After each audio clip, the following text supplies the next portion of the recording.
Hello and welcome to our channel, where we cover the biggest breaking stories, security threats, and moments that remind us just how high the stakes are for political figures in today's world.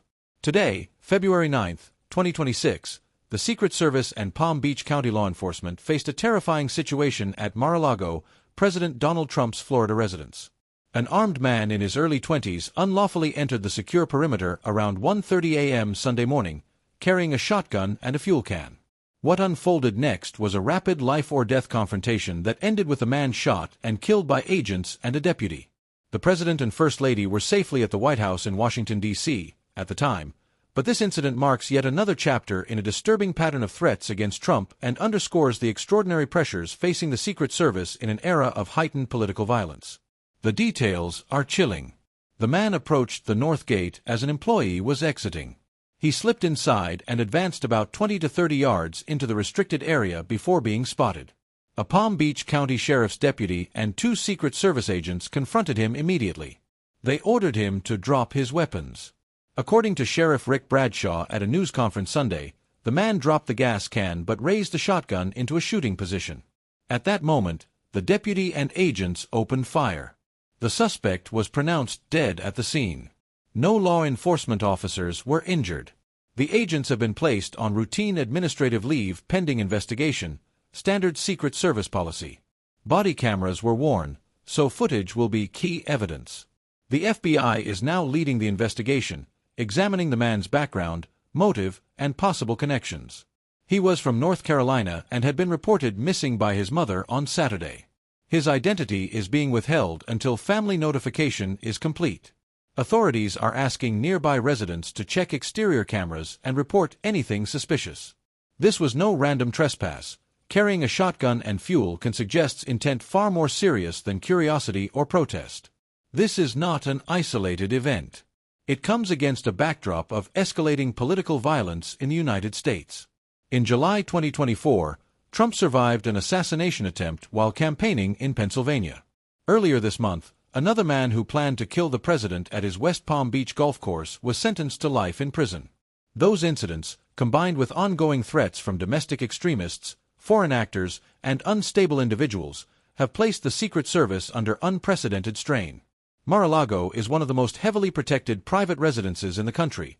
Perimeter sensors, armed patrols, surveillance, K-9 units, and layered security zones.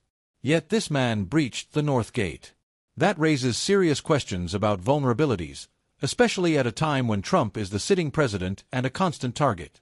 White House Press Secretary Caroline Leavitt praised the agents' quick action on X. The men and women of the United States Secret Service acted swiftly and decisively to protect the president's residence and the American people. Their bravery prevented what could have been a catastrophic outcome. The statement reflects the administration's focus on decisiveness, but behind the scenes, security experts are already analyzing how the breach occurred and whether protocols need tightening. The timing is notable. This happened just as tensions with Iran continue to simmer, following recent incidents in the Arabian Sea and Strait of Hormuz involving U.S. naval forces and Iranian gunboats. Trump has repeatedly warned of potential military action if Tehran does not negotiate on its nuclear program and missile development. The U.S. has accelerated its military buildup in the Middle East, deploying carrier strike groups, destroyers, and air wings. While the Mar-a-Lago intruder appears unrelated, local, domestic, no foreign ties reported so far, the optics are unavoidable. Threats are coming from multiple directions, both foreign and domestic. For the American public, this is a stark reminder of the reality political leaders and their families face. Mar-a-Lago is not just a home, it's a working residence for the president, a frequent venue for events, and a symbol of his power. The fact that an armed man got inside the perimeter at 1:30 a.m. is alarming, no matter how quickly the response was. Sheriff Bradshaw emphasized the suspect raised the shotgun to firing position. Law enforcement had split seconds to decide. They chose to protect themselves and the property. That decision, while tragic, was almost certainly lawful and necessary. The broader context is troubling. Political violence has surged in recent years. Assassination attempts, pipe bombs at political offices, threats against judges, election workers, and lawmakers.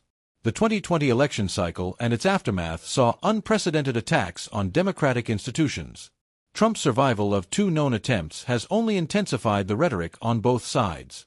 Some see him as a target of deep state conspiracies. Others view him as a threat to democracy itself. Either way, the result is a climate where unstable individuals feel justified in taking extreme action. What happens next? The FBI investigation will be thorough. Phone records, social media, travel history, mental health background, possible radicalization.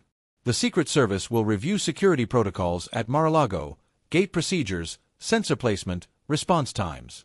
Congress may demand briefings. The incident will fuel debates over gun access, mental health, and political rhetoric. For Trump, it's both vindication and vulnerability. He has long claimed he faces unprecedented threats. This proves it, but it also exposes ongoing risks to his safety and that of his family and staff. The American people deserve answers. How did the man breach the perimeter? Was there a failure in detection or response? Were warning signs missed? And most importantly, how do we prevent the next attempt? Because there will be a next attempt. The polarization, the rage, the easy access to firearms, and the 24/7 amplification of grievances online make it almost inevitable. The Secret Service is stretched thin, protecting not just the president but former presidents, candidates, Supreme Court justices, and more. Resources are finite. Threats are infinite. This story is bigger than one man with a shotgun and a fuel can. It's about a country where political disagreement has turned deadly, where leaders live under constant siege, and where the line between rhetoric and violence grows thinner every day. Mar-a-Lago is supposed to be a fortress of power and privilege. On Sunday morning, it became a crime scene. That alone should give every American pause. We will continue to follow this investigation. Any new details on the suspect, security lapses, or official responses. What do you think? Does this incident change how we view political safety in America? Drop your thoughts in the comments. Like if you believe we need serious action to de-escalate, share this video to spread awareness, and subscribe so you never miss critical updates on threats to our leaders and our democracy. Thanks for watching. Stay vigilant, stay informed. We'll be back with more as this story develops.